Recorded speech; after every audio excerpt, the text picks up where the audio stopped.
चलिए class 9th math exercise 9.3 new book से question number 6 देखते हैं। क्वेश्चन दिया हुआ है ABCD एक चक्रीय चतुर्भुज है जिसके विकर्ण एक बिंदु E पर परिच्छेद करते हैं। यदि एंगल DBC बराबर 70 डिग्री और एंगल BAC बराबर 30 डिग्री तो BCD का मान ज्ञात करना है। पुनः यदि AB बराबर BC हो तो ECD ज्ञात कीजिए। हाँ, तो दिया हुआ है ABCD एक चक्रीय चतुर्भुज है। चक्रीय चतुर्भुज का मतलब वृत्त के अंतर्गत होगा। वह चतुर्भुज जो वृत्त के परिधि से मतलब मिला करके बनाया गया होगा उस चतुर्भुज को बोला जाएगा चक्रीय चतुर्भुज। और चक्रीय चतुर्भुज की कंडीशन होता है कि आमने सामने के कोणों को जोड़ने के बाद 180 डिग्री आएगा। मतलब समूह कोण अर्थात A और C को पूरा कोण A लिया जाएगा, पूरा कोण C को लिया जाएगा, जोड़ेंगे तो 180 आएगा। इसी तरह से कोण B प्लस कोण D बराबर 180 डिग्री होगा तो कहा जाएगा कि वह एक चक्रीय चतुर्भुज होगा। या वृत्त के अंतर्गत जो चतुर्भुज रहेगा परिधि पर पॉइंट होना चाहिए उसको मिला करके बनाए गए चतुर्भुज को बोला जाएगा चक्रीय चतुर्भुज। तो इसमें हम लोगों को निकालना है BCD का मान, एंगल BCD का मान निकालना है, BCD का मान निकालना है। जबकि दिया हुआ है हम लोगों को CBD बराबर 70 डिग्री और BAC का मान 30 डिग्री दिया हुआ है। तो हम लोगों को निकालना है BCD का मान। तो पहले इस कोण को निकाल लेते हैं। देखिए 30 डिग्री है तो ये भी 30 डिग्री का होगा। लिख लेंगे एक ही वृत्तखंड के कोण बराबर होते हैं। क्योंकि एक ही वृत्तखंड के कोण बराबर होते हैं।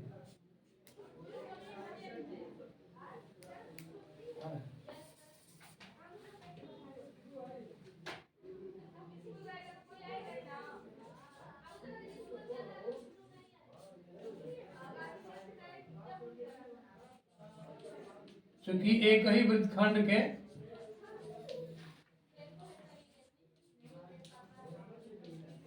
कोण बराबर होते हैं।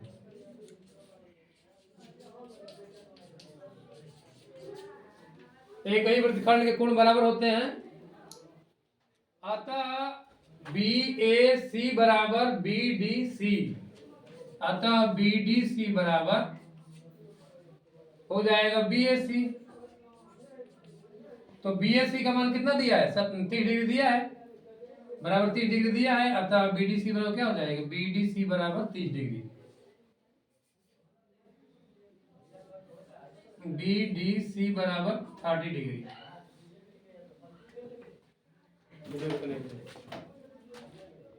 चलो BDC का मान 30 डिग्री कैसे आया? क्योंकि ये 30 डिग्री है तो ये भी 30 डिग्री होगा। मतलब कि एक ही वृत्तखंड के कोण क्या होंगे? एक ही वृत्तखंड के कोण होने का मतलब ये हो जाएगा BC से ही A पर जा रहा है, B और C से होकर के ये रेखा जो है A पर जा रही है और B और C से ही होकर के D पर जा रहा है। इसलिए कोण A बराबर हो जाएगा कोण D। मतलब 30 डिग्री ये है तो 30 डिग्री ये भी होगा।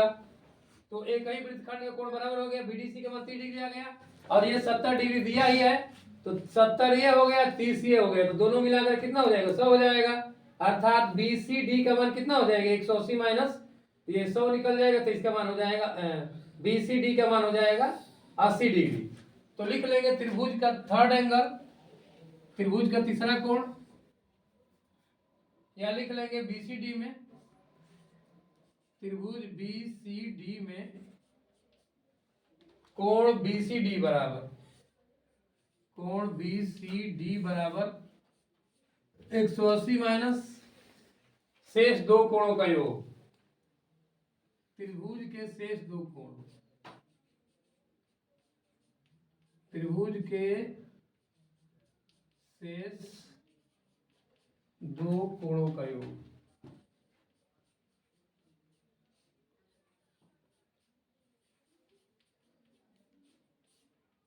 तो शेष दो कोणों का योग 180 ये निकला। और त्रिभुज के शेष दो कोण में कौन कौन से हैं? एक है DBC और एक निकला है BDC।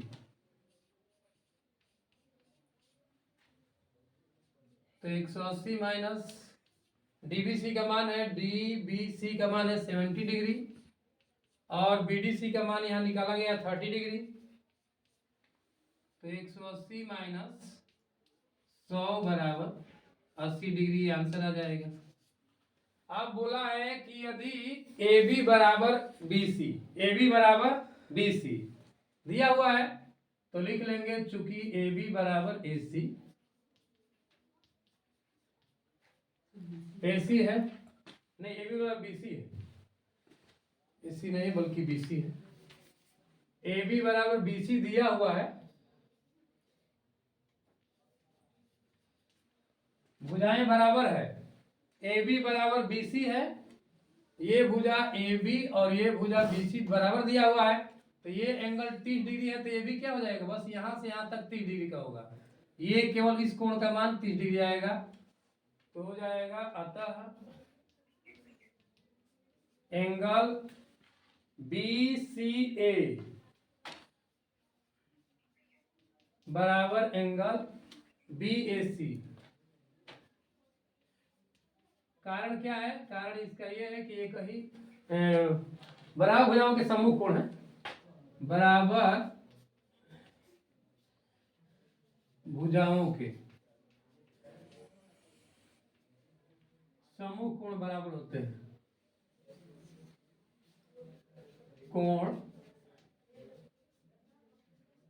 बराबर होते हैं। अतः दोनों कोण बराबर हो जाएगा और BCA का मान BAC का मान 30 डिग्री दिया है, तो इसका भी मान 30 डिग्री हो जाएगा, मतलब BCA का भी मान कितना हो जाएगा, 30 डिग्री हो जाएगा। तो इसका मान BCA का मान एंगल BCA बराबर 30 डिग्री। हाँ ये 30 डिग्री आ गया, इसका मान 30 डिग्री है। तो हम लोग क्या पूछा था, हम लोग को पूछा ECD का मान निकालना है, ECD का मान निकालना है। तो अब जो है टोटल कोण का मान 80 डिग्री था, तो जो है हो जाएगा BEC बराबर नहीं ECD बराबर बोला है ना, ECD बराबर एंगल ECD बराबर टोटल कोण का मान 80 डिग्री है, इस पूरे कोण का मान 80 डिग्री निकाला गया है और छोटे वाले कोण का मान 30 डिग्री निकल गया, तो इसका मान हो जाएगा 80 में से 30 निकल जाएगा, तो बोले इसका आंसर हो जाएगा 50 डिग्री, यही आंसर हो जाएगा।